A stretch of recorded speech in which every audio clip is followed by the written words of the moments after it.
નમસ્કાર. આજના વિશ્લેષણમાં સ્વાગત છે. આજે આપણે એક એવા વિષય પર વાત કરવા જઈ રહ્યા છીએ જે આપણા રોજિંદા જીવન સાથે સીધો જોડાયેલો છે. પણ ખબર છે, તેની ઘણી વાસ્તવિકતાઓ સામાન્ય નજરથી સાવ છુપાયેલી છે. આપણે વાત કરી રહ્યા છીએ ભારતના ગિગ અર્થતંત્રની અને તેની સપાટી પાછળ રહેલી અદૃશ્ય દુનિયાની. પહેલા ડિલિવરી રાઇડર્સથી લઈને ફ્રીલાન્સ કન્સલ્ટન્ટ સુધી આખરે આ પ્લેટફોર્મ આધારિત કામકાજ કેવી રીતે ચાલે છે, ચાલો આજે તેનું ખૂબ જ રસપ્રદ રીતે વિશ્લેષણ કરીએ. આજના વિશ્લેષણનો આધાર એપ્રિલ 2026માં પ્રકાશિત થયેલ દૃષ્ટિ આઈએસનો એક અત્યંત મહત્વપૂર્ણ લેખ છે.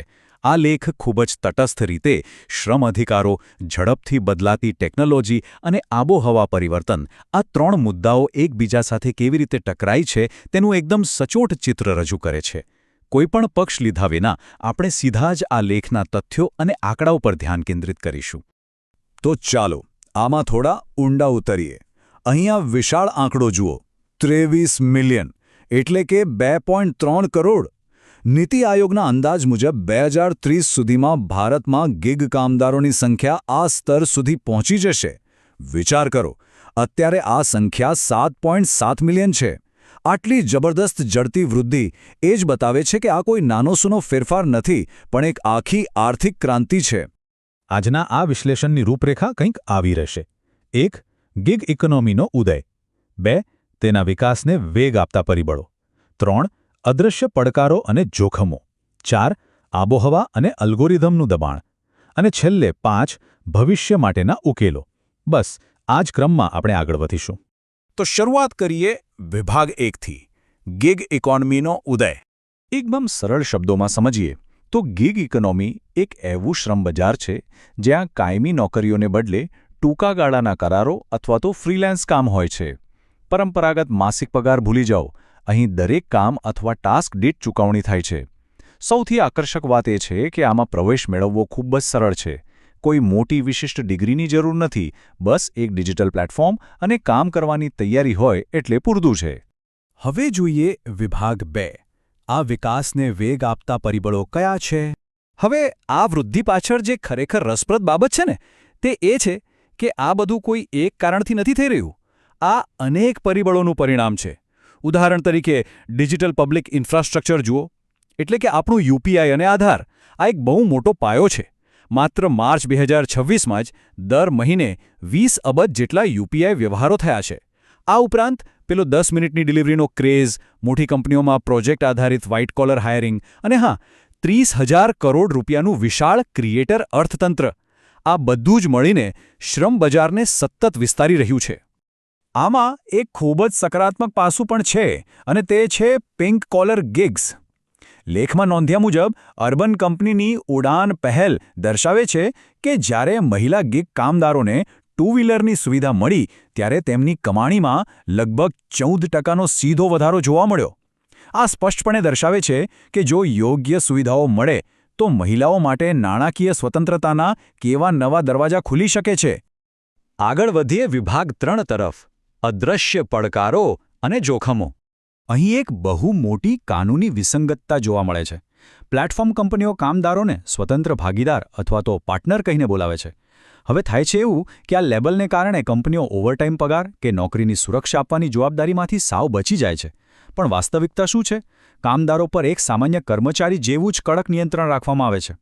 આને સાચા અર્થમાં છુપાયેલી રોજગારી કહી શકાય, જ્યાં વ્યક્તિના માથે જવાબદારીઓ તો બધી જ છે, પણ સુરક્ષા શૂન્ય છે. અને આ આંકડો તો ખરેખર ચિંતાજનક છે. આર્થિક સર્વેક્ષણ 2025-26 સ્પષ્ટપણે નોંધે છે કે લગભગ 40% ગિગ કામદારોની માસિક આવક 15,000 રૂપિયા કરતાં પણ ઓછી છે. હવે સમજો કે અનિયમિત આવક હોય તો પરંપરાગત બેંકો તેમને લોન આપતી નથી, અને પરિણામે પોતાનું વાહન જાળવવા કે અપગ્રેડ કરવા માટે તેઓ ઊંચા વ્યાજવાળા અનૌપચારિક દેવાના ચક્રમાં ખરાબ રીતે ફસાઈ જાય છે. અહીં જે કૌશલ્યનું વિતરણ છે તે એક ગંભીર માળખાકીય અસંતુલન રજૂ કરે છે. મોટાભાગના કામદારો મધ્યમ અને નિમ્ન કૌશલ્યવાળા કાર્યોમાં જ રોકાયેલા છે. પણ સૌથી મહત્વનો મુદ્દો શું છે ખબર છે? પ્લેટફોર્મ લોક-ઇનની સમસ્યા. માની લો કે કોઈ કામદાર એક એપ્લિકેશન પર 5 સ્ટાર રેટિંગ મેળવે છે, તો તે પોતાની આ મહેનતનું રેટિંગ બીજી એપ્લિકેશન પર ટ્રાન્સફર કરી શકતો જ નથી. એટલે કે કામદાર વધુ સારા ભવિષ્ય માટે પ્લેટફોર્મ બદલી શકતો નથી અને કાયમ માટે એક જ જગ્યાએ ફસાઈ રહે છે. વિભાગ 4 આબોહવા અને અલ્ગોરિથમનું દબાણ. આજે પ્લેટફોર્મના આ અલ્ગોરિધમ્સ કોઈ ફેક્ટરીના બોસ કરતાં જરાય ઓછા નથી. તે ખરા અર્થમાં અદૃશ્ય મેનેજર તરીકે કામ કરે છે. આ એક એવી બ્લેક બોક્સ સિસ્ટમ છે જેની સામે કામદારો કોઈ દલીલ કરી જ શકતા નથી. રેટિંગ સહેજ પણ ઓછું થાય એટલે કોઈ પણ માણસની દખલગીરી વિના પ્લેટફોર્મ પરથી આપમેળે જ દૂર કરી દેવામાં આવે છે.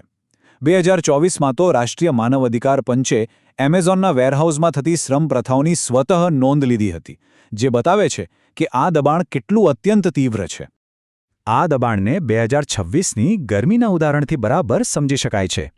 યાદ છે જ્યારે દિલ્હી અને રાજસ્થાનમાં તાપમાન 50 ડિગ્રી સેલ્સિયસને સ્પર્શી ગયું હતું? ઓફિસમાં કામ કરતા લોકો તો રજા લઈ શકે, પણ ગિગ કામદારો માટે આ એક સાયલેન્ટ ઇન્કમ શોક છે. તેમની પાસે કોઈ જ હીટ એલાઉન્સ કે પેડ રજાઓ હોતી નથી. પોતાનું સ્વાસ્થ્ય સાચવવું કે રોજીરોટી કમાવી, આ બેમાંથી કોઈ એકની ફરજિયાત પસંદગી કરવી જ પડે છે. ગરમી ઉપરાંત આ અત્યારે જ જોઈએ વાળી જે માનસિકતા છે ને, તે પણ બહુ જોખમી છે. રિપોર્ટ તટસ્થ રીતે નોંધે છે કે 10 મિનિટની ડિલિવરીના દબાણને કારણે માર્ગ અકસ્માતો સતત વધી રહ્યા છે. જાન્યુઆરી 2026માં સરકારે આ 10 મિનિટની ગેરંટી રોકવાનો સ્પષ્ટ નિર્દેશ આપ્યો હતો. આમ છતાં બજારની તીવ્ર સ્પર્ધા કામદારો પર ટ્રાફિકના નિયમો તોડીને પણ ઝડપથી પહોંચવાનું અનૌપચારિક દબાણ જાળવી રાખે છે. હવે આવીએ છેલ્લા વિભાગ પર, વિભાગ 5 ભવિષ્ય માટેના ઉકેલો. ચાલો આગળ વધીએ અને જોઈએ કે આ સમસ્યાઓનો ઉકેલ કેવી રીતે લાવી શકાય છે. સૌપ્રથમ છે પોર્ટેબલ બેનિફિટ્સ, એટલે કે યુએએન આધારિત એક ડિજિટલ બેકપેક, જેમાં કામદાર ગમે તે પ્લેટફોર્મ પર કામ કરે તેના વીમા અને પેન્શનના હકો હંમેશા તેની સાથે જ રહે. બીજું છે અલ્ગોરિધમનું ઓડિટ, જેથી કોઈ પણ કામદાર સાથે ભેદભાવ ન થાય. અને ત્રીજું બ્લોકચેન વેરિફાઈડ સ્કિલ્સ પાસપોર્ટ, જેથી કામદારોની કુશળતાને સત્તાવાર માન્યતા મળે અને તેઓ સારી નોકરીઓ તરફ આગળ વધી શકે. આ ઉપરાંત પણ કેટલાક ખૂબ જ અદ્યતન ઉકેલો સૂચવવામાં આવ્યા છે, જેમ કે કામદારોના ડેટાનો ઉપયોગ કરીને તેમના માટે યોગ્ય વેતનની માંગ કરી શકાય.